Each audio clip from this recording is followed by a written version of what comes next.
Witam wszystkich bardzo serdecznie w kolejnym już szóstym materiale, gdzie omawiam proces tworzenia gry Fallout 2 Remake w postaci 3D, jak widać, z widokiem pierwszej osoby. Ja nazywam się Jonasz Osmenda i zapraszam do materiału. Dzisiaj chciałem Wam opowiedzieć o tym, co udało mi się przez ostatnie parę dni zrobić. I na samym początku chciałbym wspomnieć o tym, że rozwój umiejętności w oryginalnej grze, jak walka, strzelanie, rozwój tych umiejętności skutkował tym, że nasza celność była zwiększona.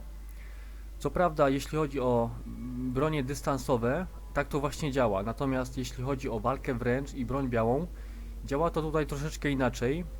Z tego tytułu, że nie wyobrażam sobie, że mając niski poziom umiejętności, na przykład walki wręcz, podchodzę do kreatury, uderzam ją i nie mogę jej trafić.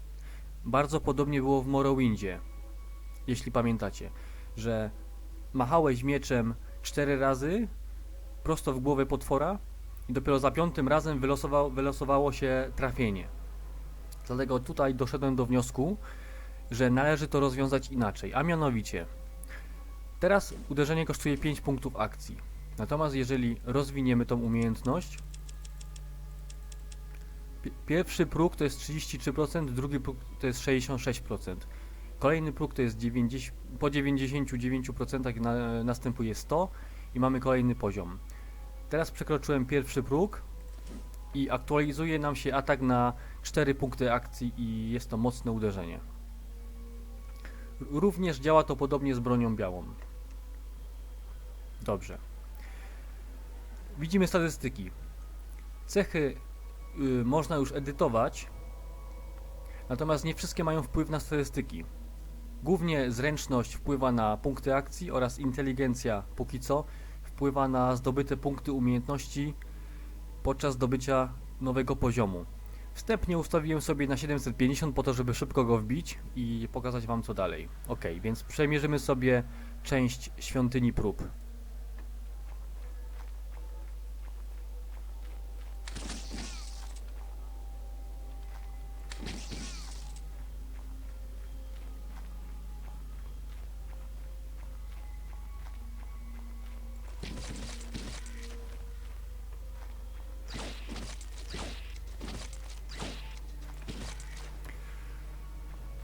Skorpiony potrafią nas zakazić trucizną, która będzie co 3 sekundy odbierała 1 punkt życia, aż ta trucizna w organizmie się zneutralizuje po jakimś czasie. Idziemy dalej. Mamy 850 punktów doświadczenia. Idziemy dalej. Tutaj jest pewne pomieszczenie, pewnie skojarzycie z gry. To jest to pomieszczenie z pułapkami. Możemy na nią wejść i otrzymamy obrażenia. Uruchomimy ją. Natomiast jeszcze jest jedna opcja.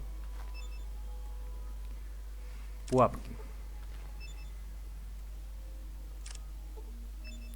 Nie uda nam się rozbroić w tym momencie pułapki, ponieważ mamy zbyt niską umiejętność, dlatego ją zwiększymy. Pułapki. Na 14. Ok, rozbrojona.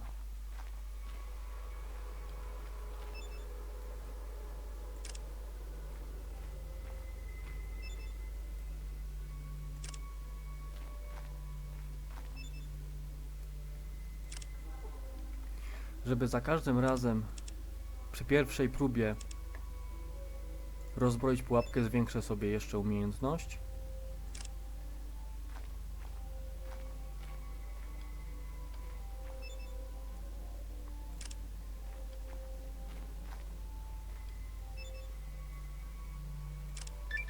Ok, wbiliśmy właśnie poziom.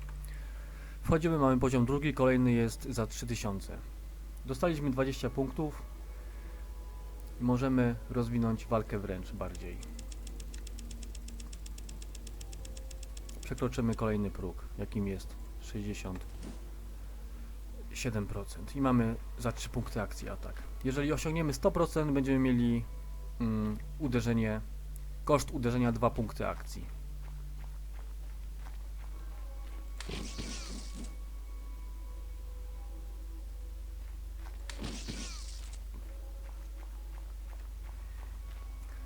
Dobrze, tutaj mamy pierwsze drzwi.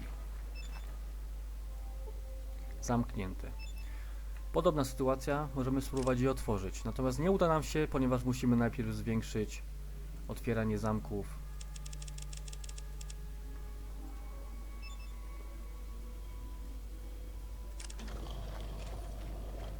Otwarte. Więc jak widzicie, tyle udało się zrobić przez te bodajże 5 dni pracy. Wkrótce zajmę się kolejną częścią karty postaci. Przypominam, że jest również opcja, która pojawi się w opisie, bez wspierania tego projektu na Patronite. Także zajrzyjcie do opisu, wkrótce wkleję link i będziemy mogli wspólnie działać nad tym projektem. Dziękuję wszystkim, którzy udostępnili ten materiał u siebie na social mediach, za wszystkie komentarze, za wszystkie lajki. To jest naprawdę dla mnie, może tego nie widzicie, ale to jest dla mnie bardzo, bardzo duża motywacja. Jeszcze raz dziękuję i do następnego materiału. Na razie, cześć.